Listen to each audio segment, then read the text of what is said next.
តើថៃពិតជាអាចលុបចោល MOU ឆ្នាំ2000ជាឯកតោភាគីបានដែរឬទេយោងតាមច្បាប់អន្តរជាតិអនុសញ្ញាទីក្រុងយេម៉ែនស្តីអំពីច្បាប់សន្ធិសញ្ញាឆ្នាំ1969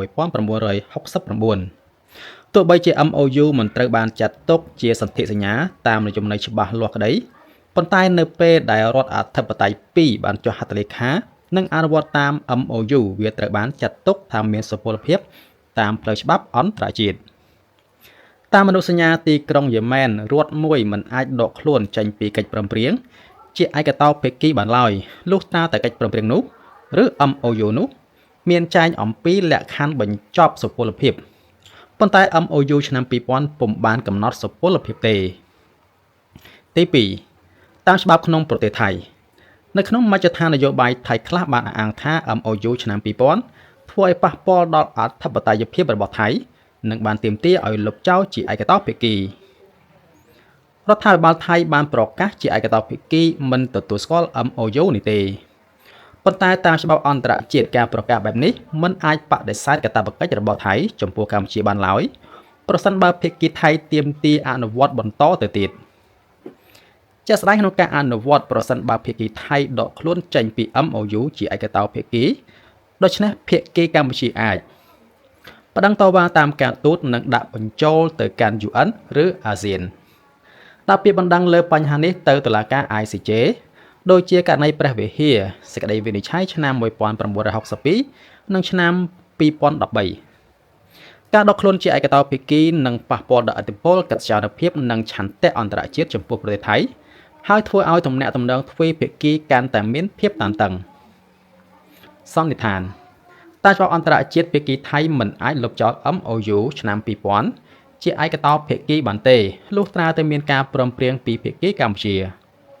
ក្នុងករណីដែលរដ្ឋាភិបាលថៃនៅតែប្រកាសលុបចោល MOU ឆ្នាំ2000ធ្វើឲ្យមានផលប៉ះពាល់ផ្នែកនយោបាយផ្ទៃក្នុងរបស់ថៃតែប៉ុណ្ណោះប៉ុន្តែមិនអាចលុបបំបាត់កាតព្វកិច្ចតាមច្បាប់អន្តរជាតិបានឡើយ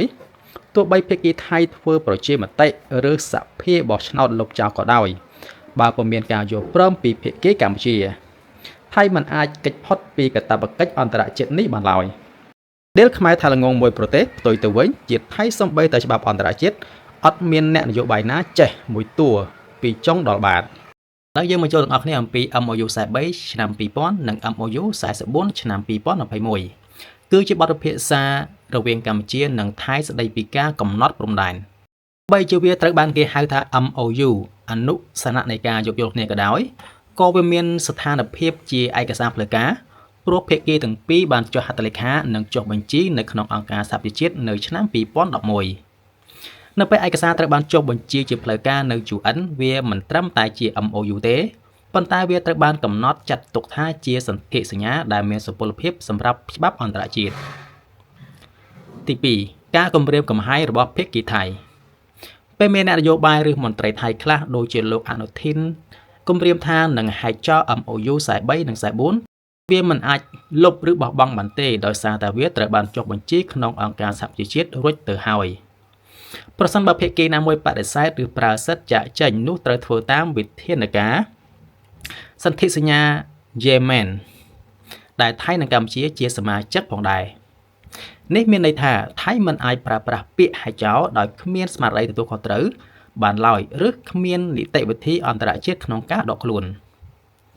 ការទទួលស្គាល់ផែនទីមេរដ្ឋាន1លើ2សែនដែលជាផែនទីសន្ធិសញ្ញាបារាំងសៀមឆ្នាំ1904និងឆ្នាំ1907គឺស្នូលសំខាន់នៃដំណើរការកំណត់ព្រំដែននេះជាមូលហេតុធ្វើឲ្យថៃមិនហ៊ានដាក់ពាក្យប្តឹងទៅអង្គការអន្តរជាតិ ICJ ព្រោះការបកស្រាយផែនទីនេះយ៉ាងច្បាស់ជាភស្តុតាងធ្វើឲ្យថៃស្ថិតក្នុងស្ថានភាពចាញ់ផ្នែកច្បាប់លើឆាកអន្តរជាតិក្នុងចំនួនជាមួយកម្ពុជា4បើបញ្ហានេះទៅដល់តុលាការអន្តរជាតិ ICJ ប្រសិនបើប្រធានបទនេះត្រូវបានដាក់ឡើងនៅ ICJ មានលទ្ធភាពទី1ថៃត្រូវទទួលស្គាល់ព្រំដែនតាមមាត្រដ្ឋាន1លើ2សែនដែលបានចុះក្នុងសន្ធិសញ្ញា2ថៃនឹងបាត់បង់សិទ្ធិក្នុងតំបន់ឈ្លានពានដែលថៃបានលើកឡើងជាបន្តបន្ទាប់3ប្រសិនបើកម្ពុជាទាមទារសំណងសម្រាប់ការខូចខាតអំពីសង្គ្រាមឬការបំពានរបស់ថៃ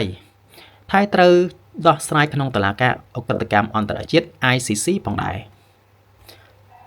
សរុបសេចក្តីមក MOU 43និង MOU 44មិនមែនជាឯកសារដែលអាចហៅចោលបានដោយសេរី